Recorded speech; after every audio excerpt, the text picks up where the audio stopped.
And Teal! You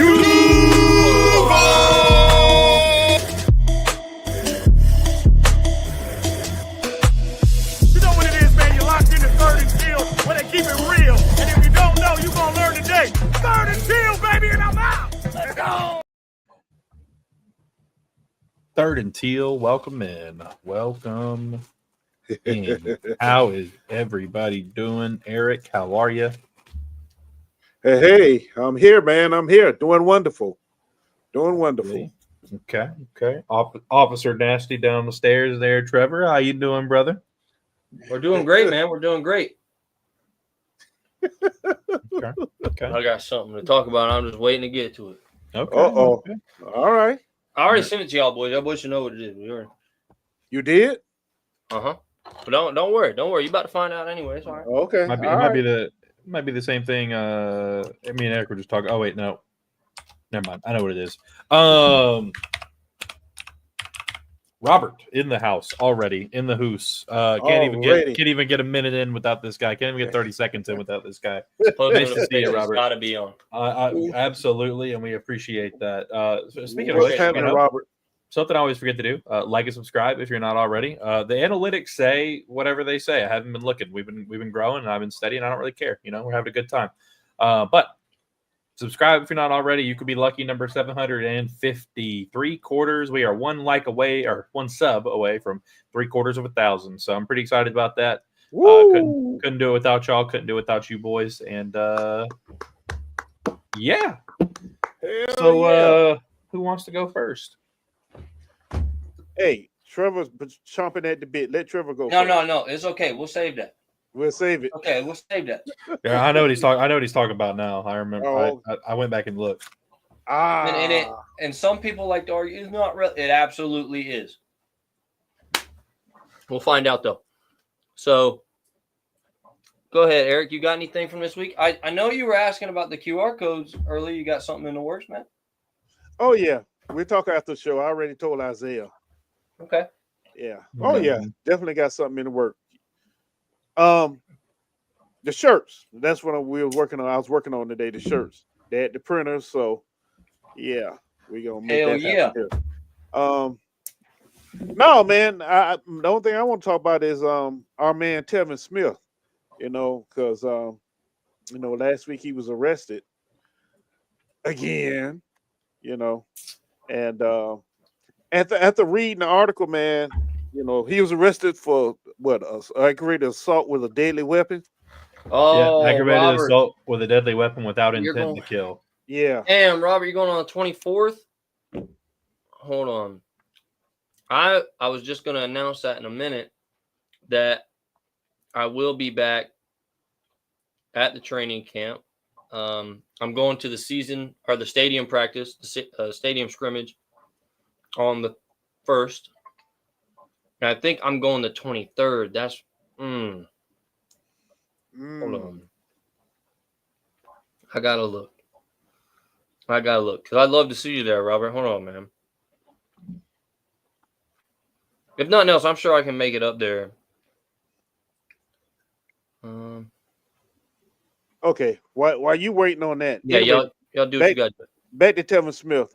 After reading the article and thinking about the troubles he's had, since he's been out of the league, man. And I asked Isaiah, you think that man may have CTE?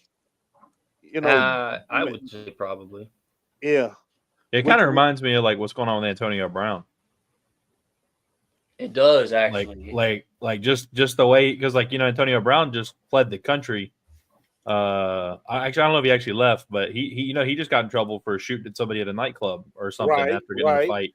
He's actually got a warrant out for murder, attempted murder. But the other acts that happened. I'm not saying it's the exact same thing, but it's just like kind of how they like seemingly were just fine, and then out of nowhere like something happened, and now all of a sudden they just get into weird random trouble. Well, it's crazy how that worked because all right, so even with Antonio Brown, the separation from his wife, and the next thing you know, off the fucking deep end.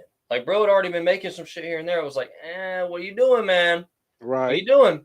Right. But once the separation happened and that real traumatic event happened, gone. Gone. Telvin Smith. Everybody knows what happened with his family. But still, traumatic event. Traumatic event. Yeah. Gone. Just, I mean, it's amazing, and I don't think people really think about it because they just look at the headline and be like, "Yep, there go another one." But I thought about it, I said, man, he may be suffering from CTE. Nobody bothered to really check, because he's just another former football jock that just can't control his emotions. And the whole situation was strange anyway. A guy supposedly asking to be able to cut his yard or what have you, doing some lawn care. Mm-hmm. And Kevin said he thought the man was trying to break in his house. So that's where the confrontation happened at, which is weird, But Extremely. I can see his point also, but I can't comment on stuff like that. But it sounds like something you would do, right? I mean, because from what the article said, he thought the guy was sneaking around. He just didn't come up and knock on the door. What gets in trouble is he went on live and literally said that he was going to kill that man. Yeah, see? You can't do that. No. You can't do that. That's where not a good idea at all. So, yeah. So y'all send good wishes and prayers out for my man Telvin Smith. Because I went back and watched that game against New England and a couple other games he played in. He really does. He's gonna need him. Yeah, he was a hell of a player. I mean, he was laying the boomstick. He was laying the boomstick. I got no doubt he's got some. He's got something going on up there. Yeah, I got no doubt. He would throw his whole body at a motherfucker. So, no doubt that he's got some problems, man. No doubt. Another thing though, man, Telvin's just another traumatic experience for Jags fans of like, what if? What if? Well, not what if. We already knew. We had him for 5 seasons. We already knew. What I mean by what if is what would he have? Where would he be all time on the franchise list or all time? Even what kind of player would he turned into if he made it the whole time, like his whole career? Good point. Because he was a dog, man. He really was. He was a dog. Yes. And you're right, Robert Blackman too. We always talk about Blackman. Yeah, we talk about Blackman a lot because Blackman's, of course, he's one of the biggest what ifs in Jaguars history. Oh, he is the biggest. Yeah. But I will say though, I ain't really seen too much else. Everybody knows we're in the dead zone right now. Like this is their last little bit of vacation. Everybody's trying to get away from the cameras a little bit. Yeah. Kind of hide away, do their last little bit of personal time before the season locks in.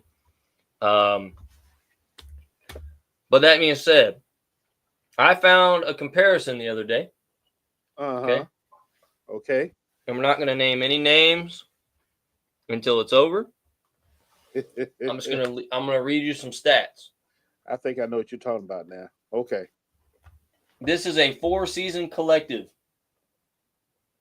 Bahamo video was fire. We talked about that last episode, but you absolutely right. That video was fire, and I'm glad to see them having great chemistry, man. Yeah. All right. This is over a 4-season spread. Okay, the first 4 seasons. Quarterback number 1, 48 games played, 61.9 completion percentage, 10,233 yards, averages 213 a game, 69 tugs, and 38 picks. Quarterback number 2, 43 games played, 61.3 completion percentage, 8,772 yards, 204 yards a game, 56 tugs, and 38 picks. Quarterback number 3, 60 games played, 63.3 completion percentage, 13,815 yards, 230.3 yards a game, 69 tugs, and 46 picks. Quarterback number 4, 56 games played, 63.2 completion percentage, 11,673 yards, 208 per game, 84 tugs, and 54 picks. Now, quarterback number 1, Tom Brady. Tom Brady had 48 games, 10,000 yards, 213 a game, 69 tugs, and 38 picks. Quarterback number 2, Drew Brees. 43 games played, 61%, 8,700, 200 a game, 56 tugs, 38 picks. Quarterback number 3 is our very own Teal. 60 games played, only 4 more than the fourth quarterback on this list, and he has 63.3% completion percentage, 13,815 yards, 230 yards a game, 69 tugs, and 46 picks. The last quarterback is Big Ben, 56 games played, 63.2%, 11,600 yards, 208 yards a game, 84 tugs, and 54 picks. Trevor did not throw the most touchdowns. Neither did he throw the most picks. He was second in picks and second in touchdowns, tied with Tom Brady. What the heck? Trevor only played 12 more games than Tom Brady, but had 3,815 more yards. Okay. Trevor also averages 230 yards a game. Tom Brady averaged 213 yards a game. They both threw 69 touchdowns through their first 4 seasons. Trevor to Brees. Trevor played significantly more games than Drew did. He has a better completion percentage than anyone else on this list. Drew had 43 games played. He threw for 8,700. Trevor threw 60, had 13,800. Brees only averaged 204 yards a game. Trevor averages 230. Brees only threw 56 touchdowns. Trevor threw 69. Brees threw 38 picks. Trevor threw 46. So just as many picks as he threw more than Brees, he threw that many more touchdowns as well. And then you put Trevor against Ben. Big Ben. Big Ben's a first ballot to a lot of people. He's no doubt going to make the Hall of Fame at some point. He's definitely on the all-timers list. He's not in your top 3 or anything, but he's definitely on an all-timer list. Right. Trevor compared to Big Ben. Big Ben played 56 games. Trevor only played 4 more games. Has a 0.1% better completion percentage. So they're both similar in accuracy and completion percentages. Trevor threw for 13,815 yards. Ben threw for 11,673 yards. Ben's not picking up 2,200 yards in 4 games. Big Ben threw more touchdowns. Big Ben threw 84. He was slinging that bitch, but he also threw 54 picks. Trevor threw 69 touchdowns and 46 picks. So for all these people, Trevor's not showing us this. Trevor's not showing us that. Shut up, bro. Shut up. Shut up. Take your narratives and literally just go on somewhere, man. Don't nobody want to hear all that. Because 3 of the all-time greats. Drew Brees, absolutely on the all-time great list. Big Ben, absolutely all-time great list. And Tom Brady's the greatest of all time. He's comparable, and there was 6 measurable stats on this 4-year comparison. Okay, 6 measurables. Trevor wins in 4 out of the 6. And you know the common denominator with those other ones are they didn't have a lot of turnover as far as their coaching staff either. Yeah, all three of those quarterbacks got to play with consistent coaching staff for a significant amount of time. Exactly. But not only that, that makes a big difference. The reason that nobody puts him in those conversations is because we keep putting quarterbacks to shoulder the burden of win-losses. Good point. Very good point. Wins and losses has now become a quarterback stat, which is the biggest horseshit I've ever heard in my life. Yeah. I mean, because Joe Burrow is the prime example of quarterbacks should not be the only ones to shoulder wins and losses. Well, in today's NFL, that's how you determine a great quarterback from a mediocre quarterback, wins and losses. I mean, that's how they do it. Now, we know better. We know better. But the normal Joe, no, they don't know any better. So they figure, you have to win a lot of games for you to be great. And a lot of times that's not the case. It would be nice, but that is not the case. Well, it's like inexplicably, we all debated that day about who the MVP should have been. And even if you don't give the MVP to Burrow, Burrow was the best quarterback in the league last year. Right. By like the way he played, the stats he put up, and the games that he would just take over. If they had an even slight level of intelligence on their defensive side of the ball, they still almost made the playoffs with no defense. You know, that's the perfect example of we've got to stop putting wins and losses primarily and solely on a quarterback. Right. Don't get me wrong. Wins and losses should absolutely weigh a little bit more on them than any other player on the team, but it shouldn't rest solely on them. Right. Just because you don't got nobody looking at the Ravens saying, "Oh, we lost because of Derrick Henry." You don't got nobody looking. Fuck, they don't even look at the Bengals and say we lost because of Trey Hendrickson and that sorry ass defense. Nobody. I mean, nobody's looking at the Jaguars and saying, you know, Ryan Nielsen probably didn't have any idea what the fuck he was talking about. Nobody said that. Nobody looked. I mean, you could point these out all day. Yeah. You know, you could go all day with this. So, do I think quarterbacks control the game more than any other player individually? Absolutely, they do. Absolutely, they do. That's a given. That's a given right there. But to say they are primarily the reason that a team wins or loses is fucking absurd. Because Jalen Hurts, they don't win because of Jalen Hurts, and they don't lose because of Jalen Hurts. Right. I mean, there's your example right there. They don't win or lose by him. You know, that goes back to discussion a few years ago where they had, why is my thing doing double? I don't know why it's doing that. But anyway, whether it goes back to whether the quarterback is a game manager or he takes control of the game. You understand what I'm saying? Absolutely. And, you know, and honestly, in my opinion, he has to be a little of both. You know, just depending on the situation and what's going on. But normal Joe doesn't look at it like that because the media is always throwing that out that the quarterback has to be the savior of the team. And that's just not the case. It works as a whole unit. I don't think any quarterback should be either a game manager or a takeover. They should be both all the time. Right. Like all the time, you know, like Tom Brady, there were plenty of games where Tom Brady played like shit and his defense was the reason they won because that Patriots defense was not to be fucked with.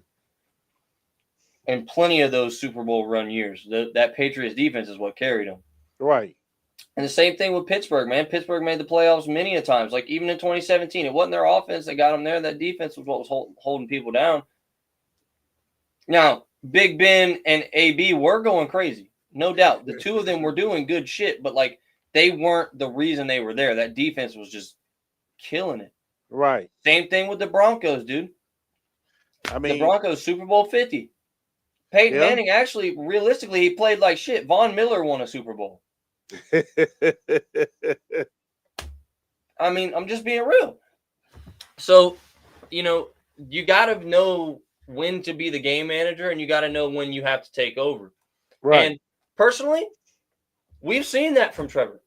Right. We've seen Trevor play the game manager role, and we've seen Trevor take over a game.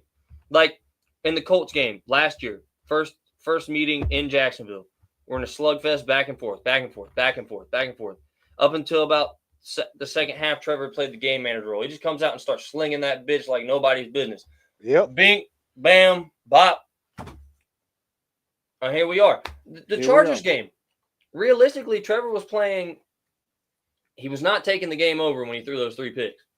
Well, he was playing a system, and he was just being a game manager, and we were getting eaten alive by cover 3.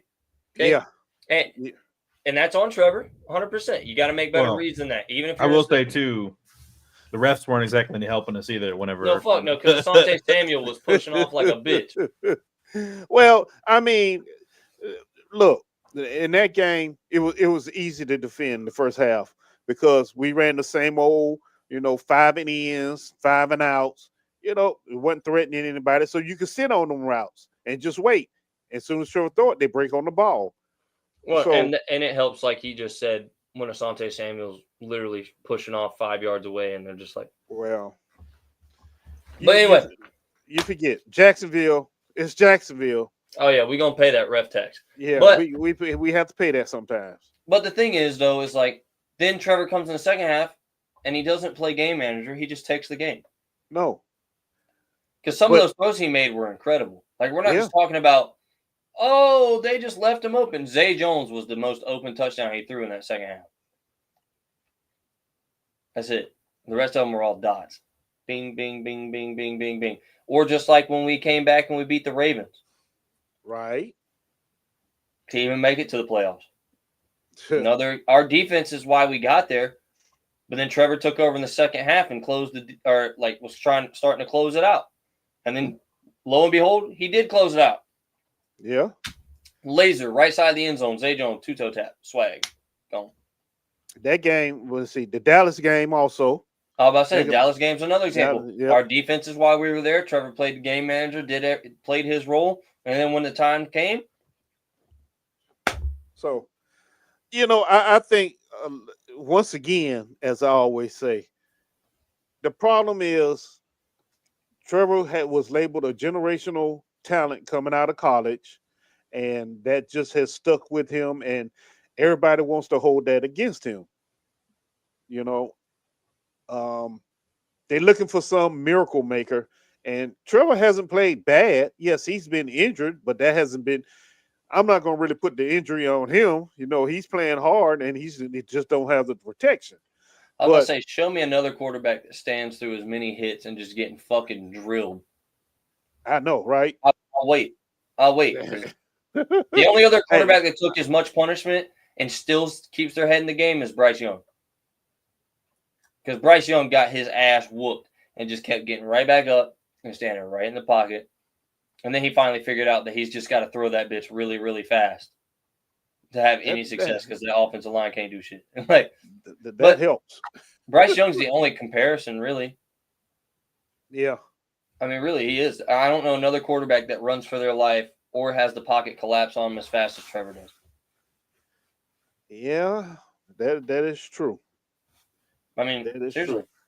And even them, I hate that we run so much. I hate when we run under center. I hate it. Can't stand it. Can't fucking stand it.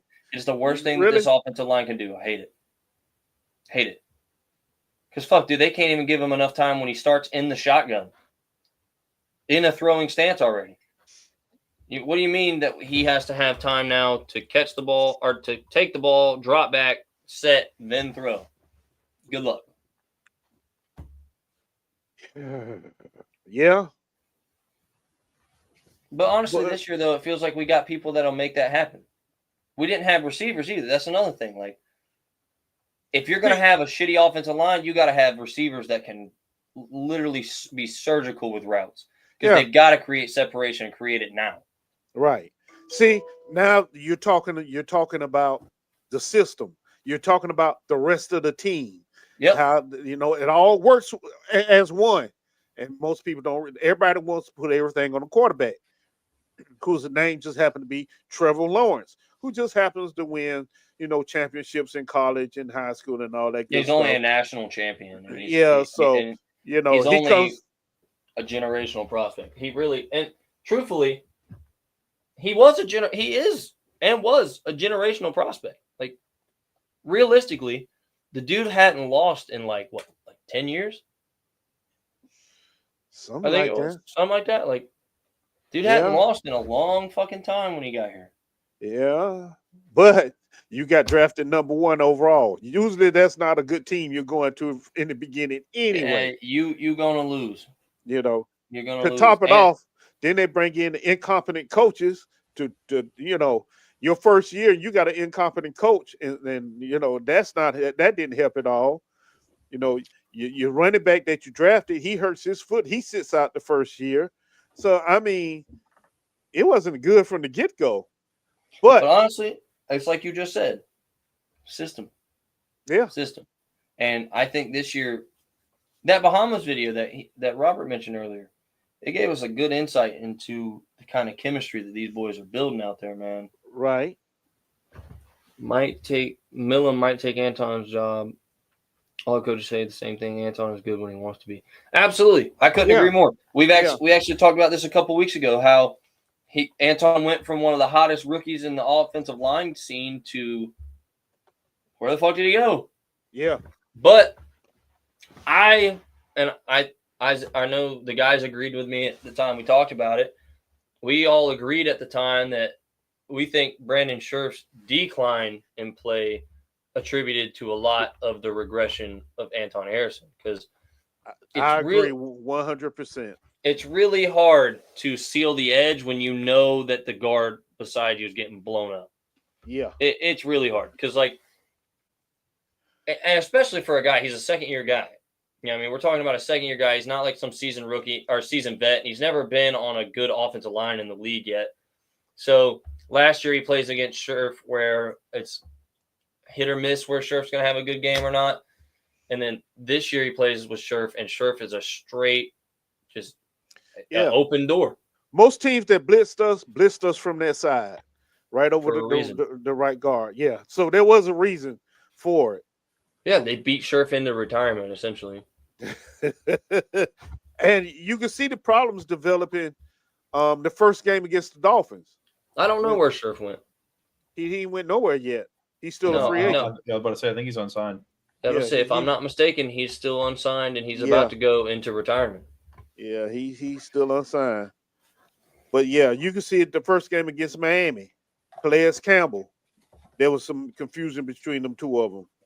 And you can't tell me it's just an elite pass rush. Look, Calais Campbell's still really good, but he's no fucking he ain't no Myles Garrett. He ain't no, Max Crosby. He ain't no Aiden Hutchinson or nothing like that. He ain't no. Look, he didn't. I don't care. Shoot. Look, on that first play, Anton turned one way, Scherf went inside, and Calais just walked in between the two of them. Exactly. It didn't take no special skill for that. He was just there by himself. Okay, I'm going to the quarterback. Exactly my point, because the first thing people want to bring up is, it's elite talent. No, it's not. No, it's not. They were getting beat by nobodies. Not Calais Campbell. Calais Campbell is a somebody. That dude is still really good. He still plays good football. There's a reason that the motherfucker is still in the league at his age and still goes out with the ones. Okay? Yeah. He's still really good. Okay, but at the end of the day, though, man, like, we're not talking about some, like, elite level talent. We're talking about regular ass dudes, and they just getting bull rushed and destroyed, man. So, like we've said before, and it looms big again this season. What will our offensive line look like? What will it be this year? We know we brought in some guys that's supposed to be better, right? But until the end of this month, we have no idea what we really have. We really don't. We can have the same old carousel crap that we've been having, or we can have some of those guys step in and perform better than good enough, to give Trevor the time and offensive time to move the ball down the field. I just want to see Milam. I want to see Milam out there. That's a big old boy. Well, we're about to. We're about to. Well, Brandon, I agree with you. That's kind of, I think, the roundabout point we're making with Anton is I don't think it's Anton was a lot of the problem last year. I don't think it was Anton. I think it was more Scherf just got way worse. Yeah. And Anton also played nicked up a lot too. Yeah. You can see him out there limping a lot of times, trying to do what he's supposed to do. So that had a lot to do with it also. I think if we close whichever one we put in that guard position, whether it be Macari or the other one, I think you see improvement out of Anton as long as that guard position tightens up. Yeah. And even then, I think you're right, Brandon. I think they got to it takes them a couple years to really set. Unless they're just going to be one of the all-time greats like Jason Kelsey or like, Lane Johnson, anything like that. Like, see, and that's another part of it. What people don't understand, there's a learning curve when coming into the NFL. Unless you just a dog, as you say, there's a learning curve. I don't care who you are, you still got to learn some things before you reach your potential. Like Joe Alt. Joe Alt's still getting manhandled here and there. Yeah, so and he's a dog. Yeah, so you have to take that. But most people aren't going to sit down and evaluate it like that. They're just gonna go but what national media says, what the normal Joe says, and that's what they're gonna go with. But if you know ball, like we know ball, we can see the things that's happening and be like, hey, wait a minute, slow your roll on here. The guy ain't as bad as you think. There's some things going on, huh? He said Hainsey with his chicken legs. Hey, if he protects Trevor, he can have all the chicken legs he wants. Millam's not playing center, bro. Like Millam's gonna play left guard more than likely. It's gonna be Walker Little, Millam, Hainsey, Mercari, and then Anton, if I had to guess right now today. You think Cleveland out of there? Oh yeah, I think Cleveland's out of there for Millam. I don't think they brought in. They've showed enough. They're not loyal to who's here already to an extent. Yeah. I don't see any way unless Millam just comes out and does not play well. But that's not what everybody's been saying. I don't see any way that Cleveland sticks around because he's not going to play over Mercari. Mercari and Hainsey got brought here to start. And I don't think they play him at tackle. If they do, I don't know. I just don't see it. I think he's going to be the left guard of the future for Trevor. But isn't that the biggest question mark we have are our tackles right now? More than anything, especially on that left side.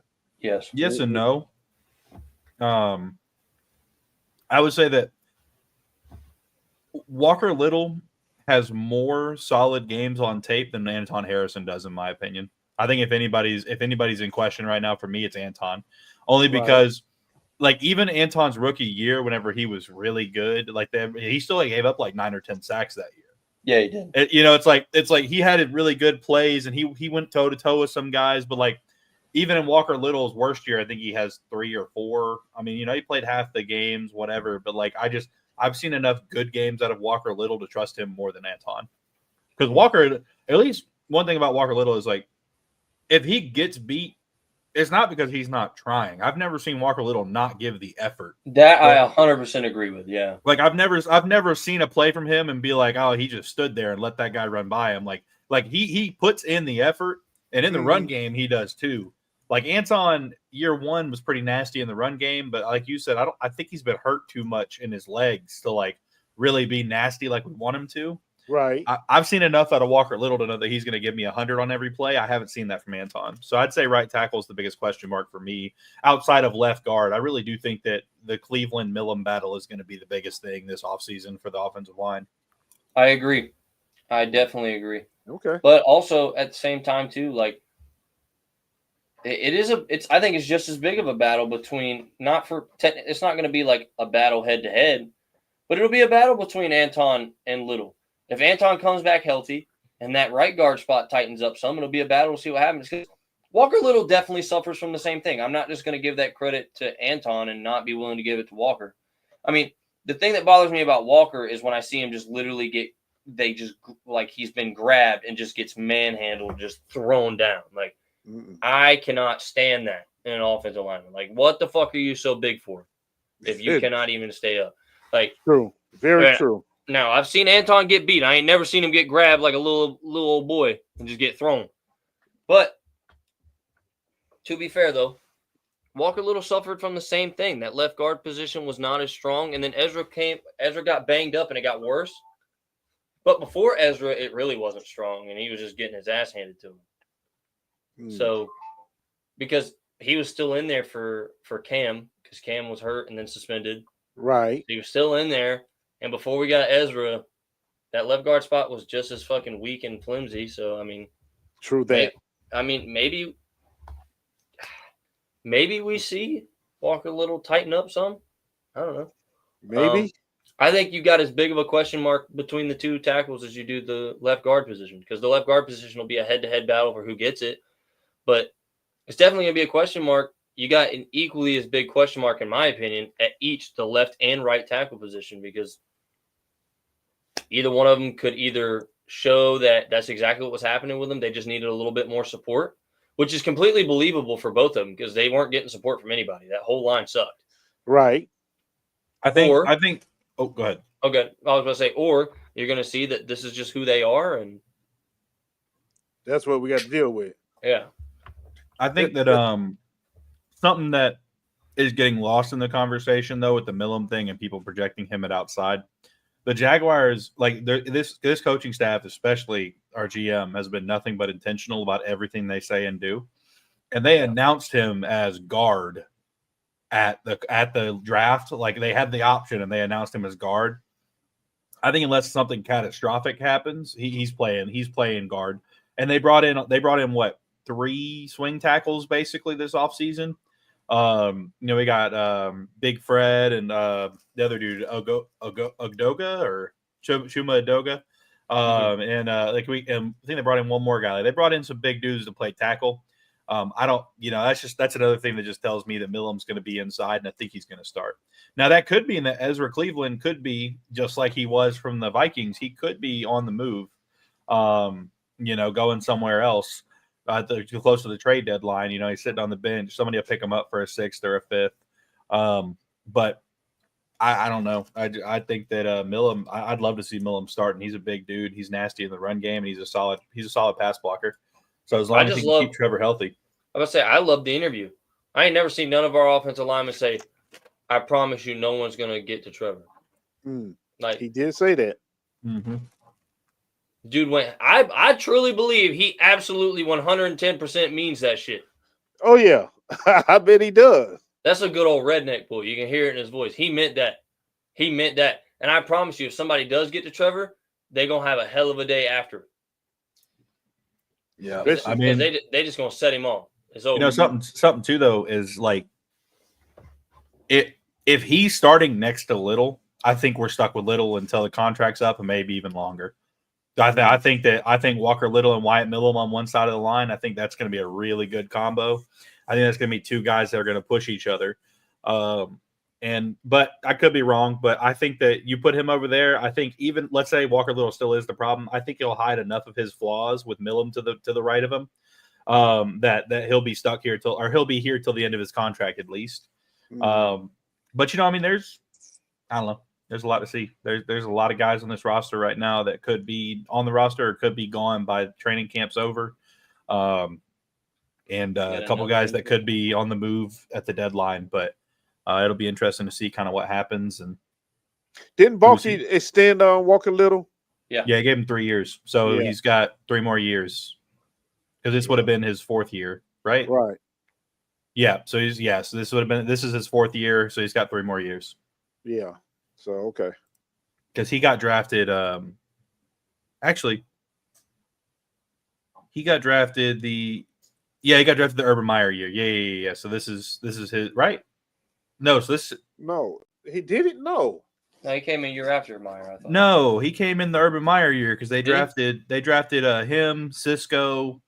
They all did come in the same. Snoop class. Connor. Yeah, all them. Yeah, okay. Because he came off an ACL injury. 2021 with the 45th overall, 2nd round pick. Yeah. So actually no. So he's in. This is his 5th year. So he's in the 1st year of his 3-year deal. Fuck! What a letdown for a 2nd rounder. Jesus Christ. Well, they also didn't let him fucking play. They were. I know. No, that's what I'm saying. I'm talking about letdown on us, not him. Yeah, we fucked him. But he should have never been picked that high. I think if he never would have got hurt, he would have been a high 2nd, late 1st. But then he got hurt, and Balky said, "Ooh, torn ACL, I have to." So we drafted like 3 or 4. Because we drafted him and Cisco, both who had torn their ACL the year before. But I don't know, man. We'll see. It's going to be interesting to see kind of who they put where and how they go with this. I asked AI. Uh-oh. AI says Walker Little left tackle. It thinks Ezra Cleveland stays at guard. Hainsey at center. Kari at guard. Anton at tackle. AI don't know shit about shit. Nah, Millam. Fuck AI. AI, you retarded, boy, because it's going to be Millam. Let's see. Clearly, AI doesn't stand for Allen Iverson because that was ass. Well, it did just say competition and depth, though. It has it down here. Several players are competing for starting roles and playing time, including Fred Johnson, Wyatt Millam, and Chuma Adoga. Big Fred. According to PFF, Walker Little only allowed 2 sacks last year. Yeah. I don't think I'm not even trying to this is not me hating on him. This is just I don't think that they're properly accrediting some of those stats. And that's in he got fucked up way more than any fucking twice, and Trevor definitely ate that shit. That's 508 offensive snaps played. Yeah. Yeah. I don't. It's not that I don't believe he gave up any 10, but he didn't give up only fucking 2 neither. Yeah, well, that's what they said. Either that or they credited him to Cleveland.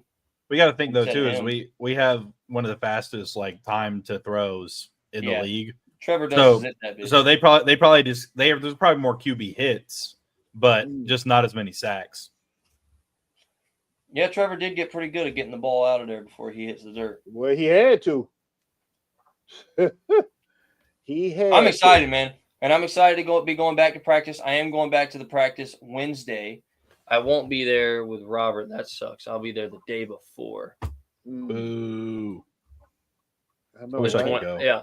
I'll be there Wednesday the 23rd. And then I'll be going to the stadium scrimmage August 1st. So we will have some more footage for you guys. Some more clips, some more stuff with that we will be watermarking this time. Say it again. So there'll be no misunderstandings. Also, I want to give an update while I'm on here. So I do have the first episode of Talking Ball, but the editing software, Jesus Christ, is holding the episode ransom right now. I have a solution. It's just taking some time. Just letting everybody know. I didn't just say it's coming and then just not do it. We do have it. It's completely recorded. It's already edited. It's just being held hostage right now. So, I've got like I said, I got a solution for it. It's just taking a little time to get her done. So, all right. According to PFF, Ezra Cleveland only allowed 4 sacks. So where all the sacks came from? The other side. Well, 100%. Most of the other side because they blitz that side, but yeah, I still don't believe only 6 sacks came from the left side. And that's out of 911 offensive snaps. We didn't trade Cam until later in the year too. That was week 5, week 6. Yeah, that's true. That's true. So he probably gave up 2 or 3 while he was here. Yeah, if I had to guess. I can't believe they traded Laramie Tunsil away and then replaced him with Cam fucking Robinson. Hilarious. I love it. No, I just can't, dude. It don't get no better than that. I cannot wait until Josh Allen losing it. Dude, Josh Allen and Trayvon switching sides on a couple plays and just absolutely blowing up CJ Stroud. I can't wait. Me neither. It's gonna be beautiful. Yes, that's gonna be very, very enjoyable. That way. Let's see what Sheriff got.